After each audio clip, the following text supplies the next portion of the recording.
Audio Jungle.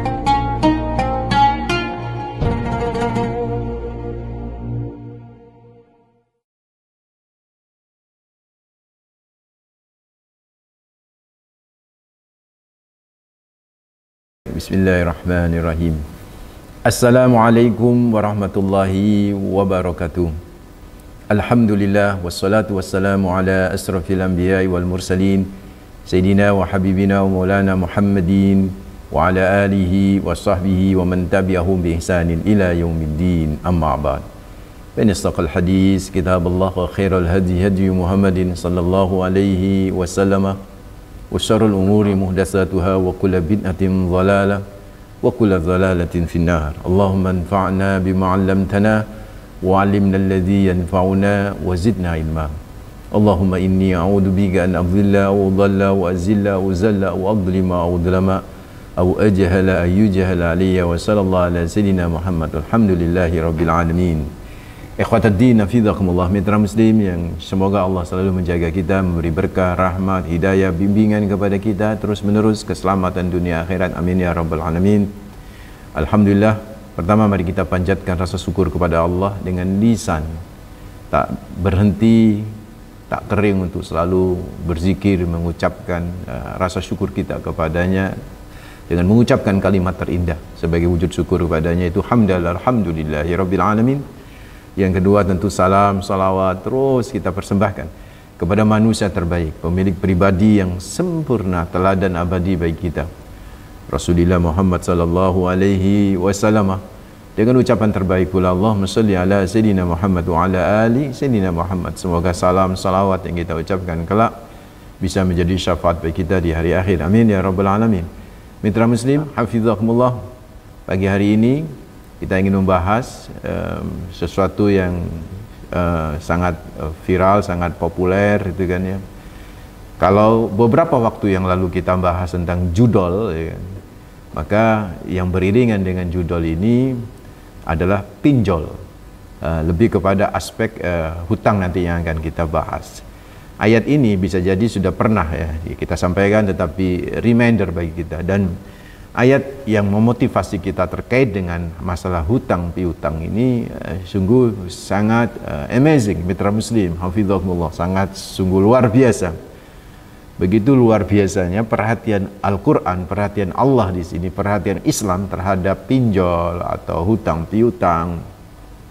Ternyata pembahasan masalah tersebut itu sangat detail gitu kan. Pembahasan masalah tersebut sangat luar biasa gitu. Pembahasannya begitu dalam. Bahkan membutuhkan tidak hanya beberapa kalimat, tidak hanya beberapa kata, tapi puluhan kata. Sampai kemudian meskipun ayat ini cuma satu, mitra muslim, hafizakumullah, tetapi merupakan satu halaman sendiri, panjang ayat ini. Yaitu tepatnya adalah di surat Al-Baqarah ayat 282. Nomor cantik juga ini, ya kan? 282 gitu kan ya. Mudah dihafal itu. Ayat tentang hutang, ayat yang paling panjang ya 282. 2282. 2 itu Al-Baqarah 282. Dan pagi hari ini kita coba ingin menggali spirit motivasinya. Kalau nggak nututin waktunya, kita akan kasih 2 episode ini kajian kita ini berkaitan dengan masalah pinjol ini, mitra muslim, hafizakumullah. Sebagaimana biasa, coba saya akan baca ayatnya, saya akan tarjim ayatnya, dan sedikit kita coba akan menggali spirit motivasi ayat ini. Ayat ini sangat panjang gitu kan ya, mitra muslim, satu halaman sendiri. Allah berfirman, ya ayyuhalladzina amanu idza tadayantum bidainin ila ajalin musamman faktubuh. Orang-orang yang beriman, idza tadayantum, kalau kalian berniaga, kalau kalian berhutang, macam bidainin dengan hutang, atau berniaga dengan pakai sistem hutang, maka hutang itu harus dilunasi ila ajalin musamma, sampai waktu yang sudah ditetapkan. Nggak boleh dalam berhutang itu dibiarkan begitu saja, terserah kamu bayarin berapa Anda. Harus sampai pada waktu yang telah ditetapkan. Faktubuh, maka catatlah hutang itu oleh kalian. Wal yaktub bainakum kadibum bil adl, dan semestinya salah seorang yang merupakan penulis yang melibatkan pihak luar yaitu penulis, menulis bil adl secara adil. Wala ya'ba katibun ayyaktuba kama 'allamahu Allah, dan tidak boleh ini seorang penulis itu atau yang mencatat itu enggan untuk mencatat sebagaimana yang telah ditentukan dan telah diajarkan oleh Allah. Fal yaktub, maka semestinya catatlah itu hutang itu. Wal yumlil ladzi 'alaihil haqqu, dan semestinya yang berhutang itu mengimlakkan kepada si penulis itu tadi atau pencatat tadi itu, kalau nggak bisa mencatat sendiri. Walittaqillaha rabbahu, bertakwalah kepada Tuhannya. Wala yabkhas minhu syai'a, jangan mengurangi sedikit pun tuh. Hutang berapa, dicatatnya berapa, itu jangan dikurangi. Wa in kana alladzi alaihi laku safiyan, lah kalau yang berhutang itu nggak pinter, bodoh misalnya, au dhaifan, lemah misalnya, au la istati ayyumilla, tidak bisa mengimlakan atau menuntun catatan, huwa falyumlil walihu bil adl, maka yang melakukan adalah walinya. Sampai sedetail itu kan Al-Quran, yang melakukan walinya. Wastashidu syahidaini, dan tidak cukup seperti itu saja, tidak cukup untuk mencatat saja kalau mau berhutang gitu kan ya. Wastashidu syahidaini, ya ambillah dua saksi min rijalikum, dari dua orang pria itu kan, untuk menyaksikan yang namanya niaga berhutang ini gitu kan. Fa illam yakuna rajulaini, ya kalau kemudian tidak ada laki-laki dua orang, ya cukup farajulun, satu orang laki-laki, wa mar'atani mimman tardawna minas syuhada, yaitu dengan dua orang perempuan. Kenapa dua orang perempuan? Antadilla ihdahuma fatudzakkira ihdahuma al-ukhra, ya suatu saat kalau khawatir salah satu perempuan itu lupa, itu ada yang mengingatkan begitu.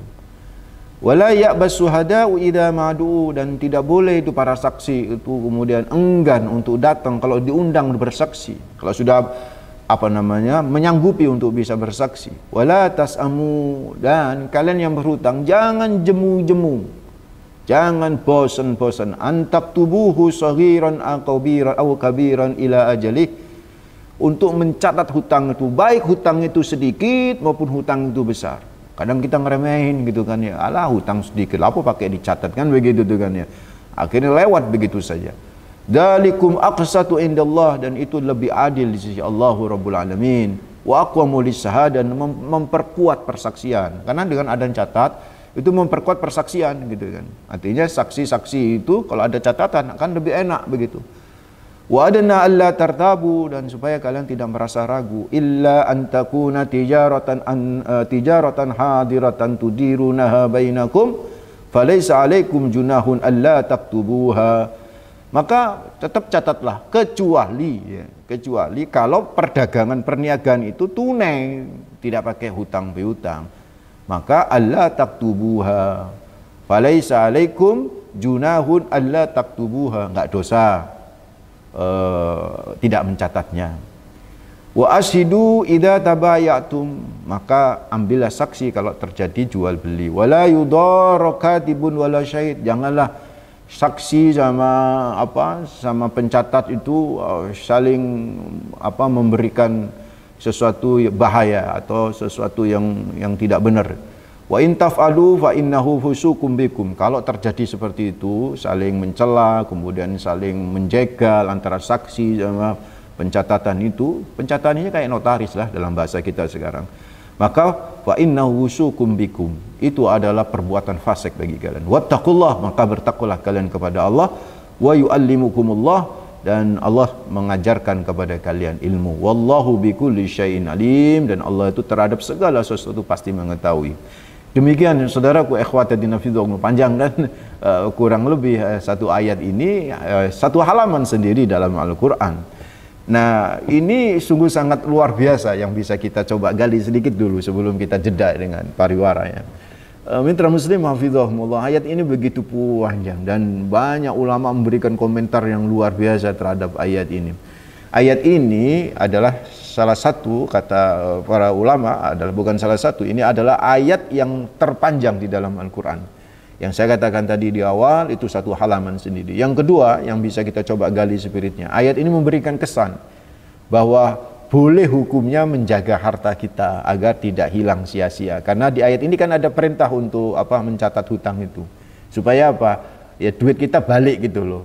Duit kita itu kembali gitu kan. Jadi tidak apa-apa menjaga harta, dan di antara maqasidus syariah ya kan, penjagaan harta itu kan termasuk salah satu tujuan syariat. Diterapkan syariat, salah satu tujuannya adalah menjaga harta. Di samping menjaga jiwa kita ya kan. Bagaimana nanti syariat akan mengatur gimana menjaga jiwa, hifdun nafas itu. Ada hifdun nasl, menjaga keturunan kita. Ada hifdul mal, menjaga harta itu kan. Nah, di antara tujuan-tujuan syariat itu menjaga harta, ya itu tadi. Kalau berhutang Anda catat, ada pencatatan supaya apa? Duit nggak hilang. Orang banyak berhutang, duit nggak balik-balik kan, berarti lama-lama kan duit hilang gitu kan. Nah, disinilah saudaraku, Islam memberikan kesan lewat ayat yang begini panjang ini berkaitan dengan hutang. Dengan adanya pencatatan itu, mitra muslim hafizahumullah memberikan kesan kepada kita bahwa menjaga harta itu bagian daripada syariat kita. Jadi dengan menabung itu juga bagian daripada syariat kita itu kan ya.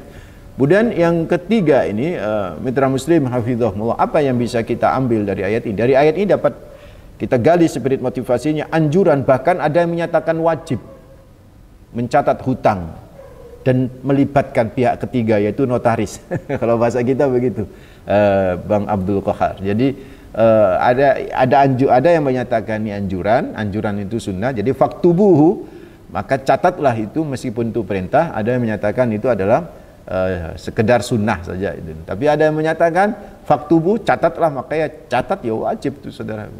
Wajib itu. Dan melibatkan adanya saksi, berarti melibatkan pihak ketiga, termasuk di dalamnya adalah notarier.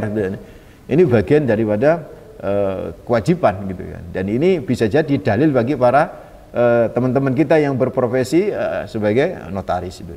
Nah, ini luar biasa, ayat ini memberikan spirit motivasi. Dan kayak apa lagi ini? Masih ada dua lagi motivasi yang bisa kita bahas setelah berikut ini. Mitra Muslim, kita lanjutkan kembali kajian kita pagi hari ini. Tema kita adalah pinjaman online.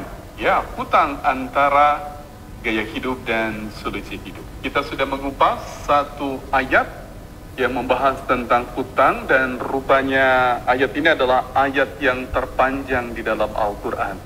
Tadi narasumber kita Ustadz Muhammad Junaidi Sahal sampaikan satu halaman penuh bicara tentang hutang di dalam Al-Quran ini pada surah Al-Baqarah ayat 282.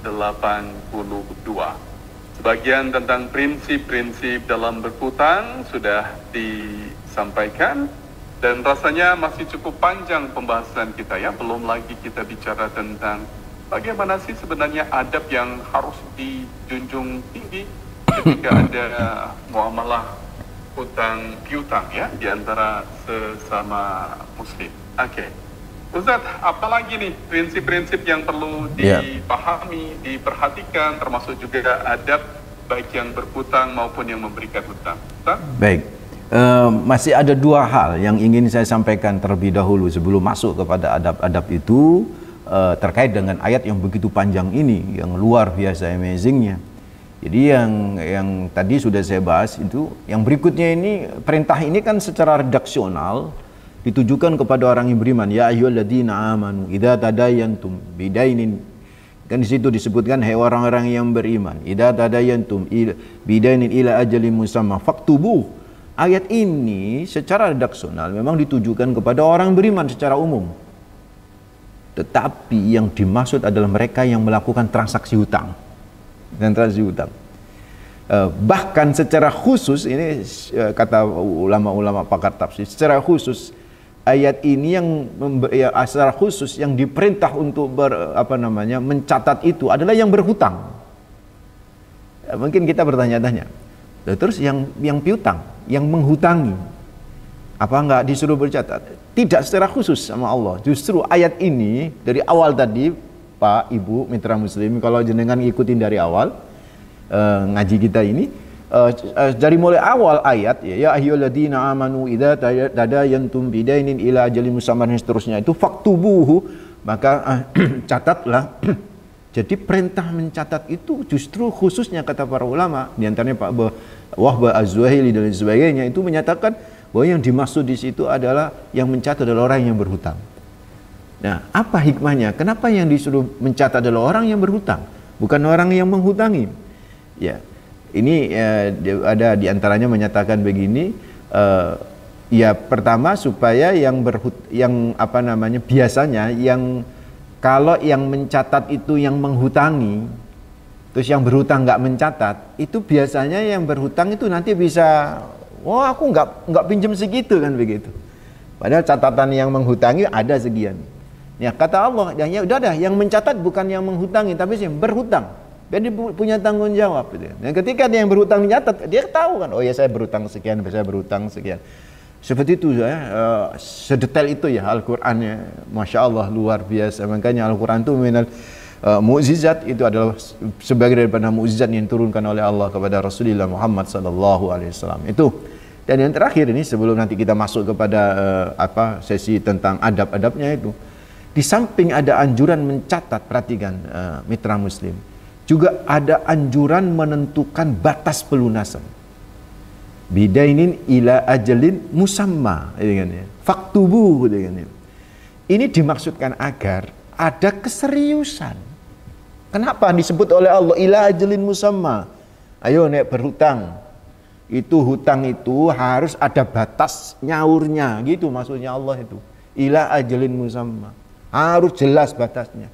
Apa? Supaya ada keseriusan dari orang yang berhutang untuk bayar hutangnya. Sekarang kalau kemudian nggak diperjelas nih, kapan bayarnya? Nanti engko, akhirnya bayar engko itu nanti. Akhirnya jadinya nggak bayar tuh mitra muslim. Ini luar biasa Al-Quran, memberikan spirit motivasi kepada kita. Kalau kita memang berhutang, tetap kan. Saya mau berhutang, ya karena ini saya butuh bla bla macam-macam. Minggu depan saya bayar, gitu tuh. Bulan depan saya bayar. Bulan depan itu harus pertegas. Jangan bulan depan, nanti masuk bulan depan berikutnya. Kan nggak ngomong bulan depan bulan berapa. Harus tegas bulannya. Ini yang disebut, yang dimaksud dengan ila ajalim musamma. Musamma itu ditetapkan, muayyan. Waktu yang sudah ditetapkan. Ini sungguh sangat luar biasa. Ayat ini ya, mitra muslim memberikan inspirasi kepada kita, memberikan motivasi kepada kita. Bagaimana semestinya kita itu kalau kita berhutang. Oke, kita coba lanjut ini. Saudaraku, dalam membahas urusan hutang itu prinsip tawazunnya itu harus, prinsip seimbangnya itu harus dimunculin gitu ya. Artinya pembahasan hutang piutang itu jangan hanya dari satu pihak saja, dari pihak yang berhutang, karena orang itu kan butuh tuh kan. Mestinya yang menghutangin itu harus kasihan dan sebagainya. Enggak. Harus dua-duanya dibahas gitu kan. Harus dua-duanya itu kita kasih spirit motivasi bagi yang berhutang dan bagi yang menghutangin, kan begitu kan. Dan ini kalau kita membahasnya itu seimbang, yang berhutang, yang menghutangi itu kita bahas, yang berhutang juga kita bahas, yang menghutangi bagaimana adab-adabnya, yang berhutang itu bagaimana juga adab-adabnya. Kalau kita bahas secara seimbang, insya Allah podo enak ya, bahasa Jawa begitu, sama-sama enak gitu kan dalam pembahasan hutang. Apalagi sekarang udah marak ini mitra muslim Bang Abdul Qahar yang terkait dengan pinjol itu kan ya. Masya Allah pinjol ini makanya saya tadi judulnya itu apakah ini gaya hidup atau solusi hidup itu kan. Bisa jadi karena mungkin terlibat judi online, akhirnya kemudian pinjol dan begitu gampang kan, tinggal tangan tuh geser-geser saja gitu kan ya, untuk mengaitkan antara pinjol sama judol. Maka selesai dan itu akan bisa menjadi hobi. Maka ini yang saya sebut tadi bisa jadi sebagai gaya hidup, dia gaya-gayaan saja, atau bisa gaya hidup karena memang ingin tampil yang mewah, ingin tampil yang luxury, tetapi dia tidak punya sumber yang bagus, yang tetap untuk keuangannya, sehingga yang terjadi adalah pinjam gitu kan, pinjol dengan online atau pinjam secara offline gitu kan. Dan ini saudaraku ikhwatadin harus kita tata hati kita, dan untuk menata itu tidak hanya yang berhutang ya, tapi yang menghutangi juga harus kita bahas. Dan yang pertama yang akan kita bahas adalah bagaimana adab bagi yang menghutanginya, bagaimana spirit motivasi bagi yang menghutangi, apa dan bagaimana syariat berbicara terhadap mereka-mereka yang menghutangi. Ini yang akan kita bahas. Apa dibahas sekarang, apa nanti kita serahkan kepada Bang Abdul Bahar. Menarik bicara tentang hutang, juga mengikuti fenomena pinjaman online yang juga penuh drama, begitu ya. Benarkah ini sebuah solusi hidup atau justru gaya hidup yang kadang kita lepas darinya, ya? Ya, sebagaimana kita ketahui ya mitra muslim, yang namanya pinjaman, apalagi pinjaman online itu bunga dan dendanya sangat tinggi. Ya, banyak pinjol yang tidak terdaftar begitu ya, atau ilegal, yang memberikan suku bunga jauh di atas batas wajar. Kalau terlambat dikenakan denda, dan dendanya bisa berlipat ganda sehingga hutang itu menjadi sulit dilunasi. Tadi sudah kita bahas bagaimana Al-Quran ternyata memberikan porsi perhatian yang sangat serius untuk bab ini, dan kita sebagai muslim tentu tidak boleh abai, tidak memahami hal itu ya. Dan tadi sudah banyak yang kita bahas. Belum masuk tentang adab hutang piutang ya, baik yang memberikan hutang ataupun yang berhutang. Tapi kita buka sesi interaktif, karena dari sinilah bisa tergali juga poin-poin penting yang akan kita ulas bersama. Anda boleh menelpon di 03156245-nya 3 kali. Ingat, siaran kita juga live di channel YouTube Suara Muslim TV. Assalamualaikum. Ya, sedikit lebih keras suaranya. Bapak atau Ibu, siapa di mana? Makasih Bang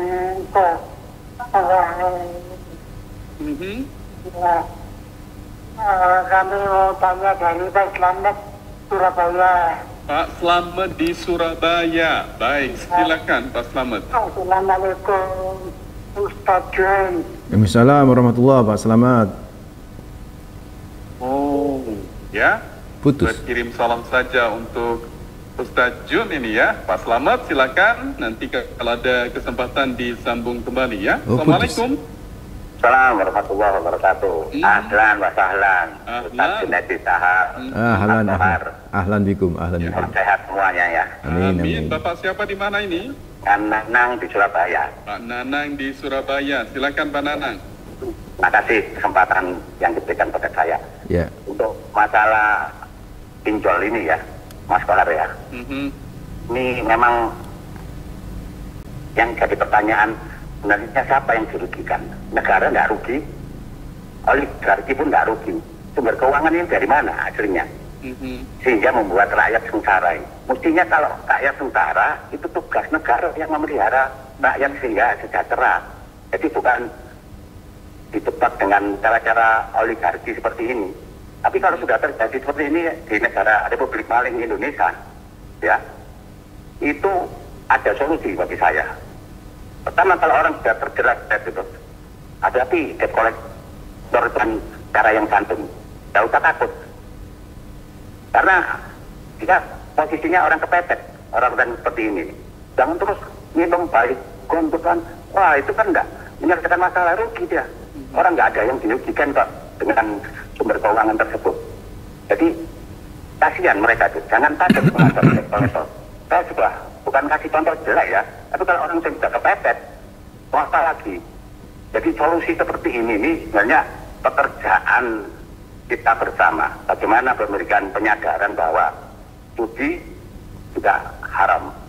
Orang pinjam, hutang piutang memang Islam membolehkan, tapi mengembalikan juga harus wajib. Yeah. Tapi kembali lagi, kalau mereka sudah kesusahan untuk mengembalikan, ya ini kan harus ada solusi yang dinamis ya, yang ya humanis lah untuk bagaimana. Ya, terus orang ditabrak sehingga secara psikologis ketakutan. Mohon pencerahannya Ustaz Junaidi Sahar, mudah-mudahan ada kebaikan buat kita bersama. Assalamualaikum warahmatullahi wabarakatuh. Waalaikumsalam warahmatullahi wabarakatuh. Kalau saya menyimpulkan poin yang terpenting dari yang disampaikan oleh Pak Nanang adalah bagi mereka yang memang sudah terjebak dengan pinjaman online, hadapi dengan santun, tadi beliau sih bilang begitu. Tapi yang paling penting adalah hadapi, jangan menyerah begitu. Seperti itu Ustaz ya, karena kita lihat banyak loh yang sampai mengakhiri hidupnya dan ini kan sangat tragis begitu. Ustaz, ada komentar dari apa yang telah disampaikan Pak Nanang? Baik, terima kasih Pak Nanang. Jadi memang ketika sudah terjun dalam urusan hutang, seharusnya harus siap juga untuk nyaur hutang itu. Ketika kemudian terjun berhutang kepada online atau pinjaman online, maka harus siap dengan segala resikonya itu. Khawatir kalau nggak siap yang terjadi tadi seperti nanti Pak Nanang bilang tadi ya, kalau nggak siap itu kan nanti nggak bisa menghadapi dengan tenang. Nanti ya ujung-ujungnya justru membahayakan diri sendiri, misalnya bunuh diri dan sebagainya. Dan kita semua tahu ya kan, semuanya tahu, dan itu bukan menjadi rahasia umum bahwa pinjol itu pasti punya namanya penagih hutang, ya kan? Karena memang pinjol juga nggak mau rugi toh Pak Nanang. Jadi kalau tadi Pak Nanang bilang siapa yang dirugikan, memang kalau saling mengerti, tepat waktu bayar dan sebagainya, mungkin nggak ada yang dirugikan. Tapi ketika sudah tidak bayar kan pasti yang menghutangi itu pasti akan merasa dirugikan. Disinilah berusaha berupaya apapun yang dilakukan dengan cara nyewa pihak ketiga seperti debt collector dan sebagainya, yang kemudian akhirnya kasar dan sebagainya, yang kita semua tahu sampai viral dan sebagainya itu.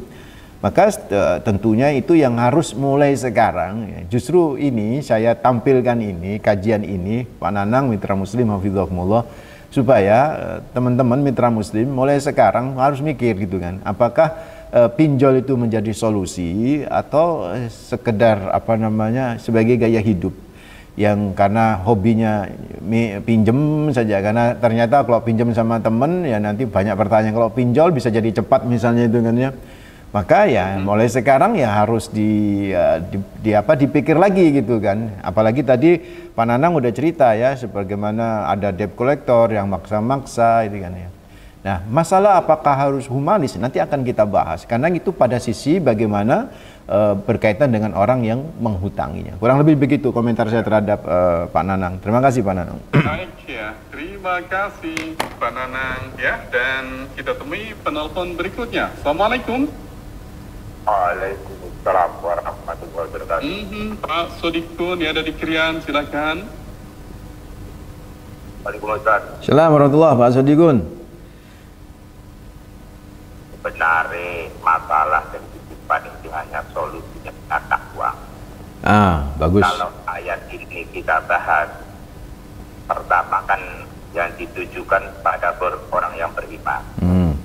Di ending ayat itu, akhir ayat itu kan wattaqullah wa yu'allimukumullah.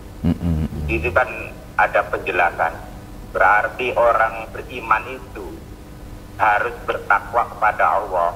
Pemayatakillahu jaja'alahu makhraja, kan begitu. Kenapa orang itu sudah dihutang? Ya terus terang saja, saya dulu itu ya punya hutang, sekarang itu nol hutang, nggak mau. Karena apa? Hutang itu beban, dan Islam itu mengajarkan kita itu tidak harus mempunyai beban. Allah itu meringankan beban kan, la yukallifu nafsan illa wus'aha, kan gitu. Di situ itulah kita itu kadang-kala kita itu belajarnya itu sampai di mana. Kalau sampai punya hutang itu apa saja, itu negara ya punya hutang, pada sumber daya apa saja itu ada. Kenapa kok bisa hutang? Karena tidak kuat godaan. Itu adalah itu kan perangkap bagi orang-orang yang beriman sampai di mana kemampuan dia mencari solusi dalam kehidupannya itu. Dan Al-Quran itu adalah sebuah panduan untuk hidup, dan Al-Quran adalah kitab yang universal dan komprehensif. Terima kasih. Assalamualaikum warahmatullahi wabarakatuh. Waalaikumsalam warahmatullahi wabarakatuh. Baik ya, ini juga melengkapi dari apa yang tadi sudah kita bahas. Ustadz, ini kita lanjutkan pembahasannya di segmen berikutnya. Topik kita memang sangat menarik ya, bicara tentang hutang, pinjaman online. Kita belum tuntas membahasnya, insya Allah lebih detail lagi kita lanjutkan pada kesempatan pekan mendatang. Dan Anda boleh berbagi cerita tentang fenomena-fenomena hutang atau pinjaman secara online ya. Karena memang kita juga menyaksikan drama-dramanya bagaimana menagih hutang dengan segala ceritanya begitu ya, sampai banyak beredar Ustaz ya, kalau yang lebih galak itu yang justru yang berhutang ya. Iya betul. Kemudian, Masya Allah itu. Inilah kehidupan begitu ya. Belum lagi tentang pinjaman online yang tadi sempat saya singgung, tidak jarang juga yang berakhir dengan situasi atau kondisi yang sangat tragis. Dan kita sebagai seorang muslim yang beriman, yang bertakwa, tentu harus punya bekalan ya, baik dalam hal menghadapi kondisi terpaksa berhutang ini, bagaimana muamalah itu dilakukan dan bagaimana kita bisa bijak ya untuk bisa selamat dari jebakan hutang, apalagi hutang online. Tadi Pak Nanang juga buat catatan, ini kan tidak dikelola oleh pemerintah sehingga sangat rawan sekali merugikan masyarakat meskipun tidak merugikan negara. Tapi sebenarnya impact kalau masyarakatnya ya mengalami depresi, mengalami tekanan, pasti juga menjadi beban bersama begitu ya. Oke. Ada yang lain boleh berkonsultasi ya di 031562453 kali, boleh juga melalui WA di 085530938. Assalamualaikum. Waalaikumsalam. Ibu Aan ya, betul? Ibu? Ibu siapa ini? Pak Slamet. Pak Slamet Banggar. Oh, Pak Slamet yang tadi terputus. Oke, baik, silakan sedikit lebih keras Pak Slamet. Ustaz Jun lagi beragama. Ya, yang saya tanyakan, apabila seorang yang punya hutang, apakah dia tidak boleh berzakat dulu, nanti pada waktu Ramadan itu dia tidak boleh membayar zakat dulu sebelum hutangnya itu dilunasi, jadi dia bisa sedekah atau membayar zakat. Sekian, terima kasih. Wassalamualaikum. Waalaikumsalam warahmatullahi wabarakatuh. Ustaz, bisa dipahami pertanyaan dari Bisa. Pak Slamet tadi, Ustaz? Bisa saya silakan, tangkap. Ustaz. Baik. Saya jawab dulu dari Pak Sodikun ya tadi. Pak Sodikun tadi memang Masya Allah Pak Sodikun betul bahwa memang solusi bagi kita orang beriman adalah ketakwaan. Makanya di ujung ayat ini Mitra Muslim hafizahumullah, di ujung ayat yang begitu panjang itu dijelaskan bla bla bla bla, luar biasa ya, detail gitu kan ya. Ya, ujung-ujungnya apa? Di situ Allah menyatakan wattaqullaha wa yuallimukumullah wallahu bikulli syai'in alim. Wattaqullaha, kalian harus bertakwa kepada Allah Rabbul Alamin, wa yuallimukumullah. Kalau orang bertakwa nanti akan ada inspirasi untuk wa yuallimukumullah, itu kan buah daripada kebertakwaan. Jadi Allah akan mengajarkan kepada kita solusi hidup. Allah akan mengajarkan kita jalan keluar dari kesulitan keuangan finansial gitu. Kalau kita bertakwa kan begitu kan ya. Itu soalannya seperti itu. Soalannya bahwa kita ini harus benar-benar dasar utama dari setiap ada persoalan finansial ya udah bertakwa. Nah, bertakwa ini terangkum dalam kajian satu ayat itu Pak Sodikun, yaitu bagi yang berhutang harus humanis gitu kan ya, bagi yang berhutang harus bayar gitu. Bagi yang berhutang humanis, yang menghutangi humanis, yang berhutang gak gelem bayar, yang kata Bang Abdul Qahar tadi itu lebih galak daripada yang menghutangi, itu ya gimana? Itu namanya al-nemenu wal kebacut itu kan begitu. Yang kata Haji Romai Rahmat terlalu begitu. So mitra muslim itu takwa itu harus dua sisi, ya sisi yang menghutangi sama sisi yang berhutang, sama-sama takwa. Dan yang paling penting itu dari ayat ini wattaqullaha wa yuallimukumullah, itu artinya adalah kita disuruh bertakwa kepada Allah dan Allah akan memberikan inspirasi kepada kita untuk apa? Jalan keluar selain berhutang. Dengan bahasa lain, menghindari hutang. Gitu kan ya. Jangan jalanin menghindari. Karena gini saudara, kalau sudah terjebak hutang, Masya Allah, luar biasa. Dusta muncul, ya kan. Ketakutan, kegalauan juga muncul. Itu pasti terjadi itu. Kalau orang sudah berhutang, ada orang ketok pintu aja sudah singitan dan lain sebagainya. Itu ada kegalauan yang luar biasa. Karena itu sebenarnya ayat ini, panjangnya ayat ini, dan seolah hutang itu rumit gitu loh. Panjangkan ayat ini satu halaman. Hutang itu rumit. Dengan rumit terus ngapain kita masuk kepada sesuatu yang rumit? Hindari. Soal ayat ini ketika berkata Pak Sodikun dan teman-teman yang lain mitra muslim, wattaqullah wa yu'allimukumullah. Bertakwalah kepada Allah dan Allah akan memberikan ilham untuk memberikan solusi selain hutang. Begitu kurang lebih saudaraku ikhwatadina fidakumullah. Cuman materi ini bagi iklan-iklan pinjol sudah tentu nggak menguntungkan mereka. Bagi bank-bank kredit juga nggak menguntungkan mereka, karena kita kalau bisa jangan berhutang, saudara. Kalau bisa ya, kalau nggak bisa kita beli tunai, udah nggak usah beli kan begitu. Kalau bahasa kita begitu, jangan memaksakan diri, mitra muslim, hafizahumullah. Dan yang terakhir pertanyaan Pak Slamet tadi ini sekaligus nanti saya closing ya. Nanti akan kita bahas episode berikutnya mengenai bab adab-adab tentang yang menghutangi dan yang berhutang. Yaitu Pak Slamet kurang lebih tadi saya tangkap bahwa ya, bayar zakat dulu atau bayar hutang kan begitu ya. Pas waktu bulan Ramadan ini ya, kita masih punya hutang. Terus Ustadz gimana itu kita bayar zakat? Zakat itu kan ada dua macam, ada zakat nafsi ya atau zakat mal. Ada zakat jiwa, ada zakat apa? Mal. Kalau zakat jiwa seperti zakat fitrah itu nggak perlu menunggu nyaur utang dulu itu kan ya. Karena orang miskin pun kalau di hari Lebaran itu masih ada makanan lebih, itu wajib untuk tetap bayar apa? Zakat fitrah itu kan ya. Beda dengan zakat mal. Kalau zakat mal itu nanti ada kriterianya, suatu harta itu dizakatin, di antara salah satu kriterianya adalah terbebas dari hutang. Sehingga dari sini ulama sepakat bahwa ketika sudah jatuh tempo untuk bayar hutang dan sekaligus jatuh tempo mestinya untuk bayar zakat misalnya, zakat mal, maka dahulukan hutang. Jangan sampai nih menyakiti orang yang menghutangin, Mas Abdul Qahar. Gimana Ustadz menyakitin? Lah ya, kita bangga pasang status, pasang story, lagi ngasih zakat ke orang, lagi ngasih sedekah orang. Padahal dia punya hutang nih. Coba tuh orang yang ngelihat itu, ya Allah, dia bilang nggak punya duit, tapi kok bagi-bagi zakat. Ini namanya menyakitin. Karena itulah kenapa ulama sepakat bayar hutang dulu. Kenapa?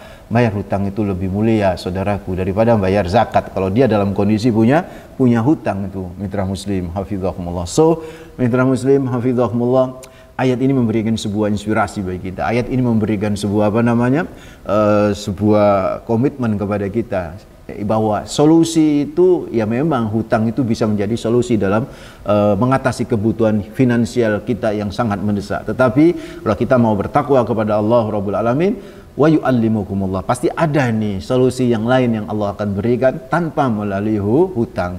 Karena memang Rasulullah pun berusaha untuk menghindari hutang meskipun beliau juga pernah berhutang. So, mitra muslim, insyaallah kita akan lanjut pada pertemuan yang akan datang, dan mudah-mudahan ini akan menjadi inspirasi, motivasi bagi kita untuk menjadi manhaj tariqah kita dalam menghadapi solusi finansial kita, dalam menghadapi problem finansial kita untuk mencari solusinya. Mudah-mudahan bermanfaat. Kita berdoa mudah-mudahan Allah selalu senantiasa memberikan jalan keluar dalam hidup kita. Rabbana zalamna anfusana wa illam taghfir lana wa tarhamna lanakunanna minal khasirin. Rabbana atina fid dunya hasanah wa fil akhirati hasanatan wa qina adzabannar. Wa sallallahu ala sayidina Muhammad walhamdulillahirabbil alamin. Mohon maaf. Assalamualaikum warahmatullahi wabarakatuh.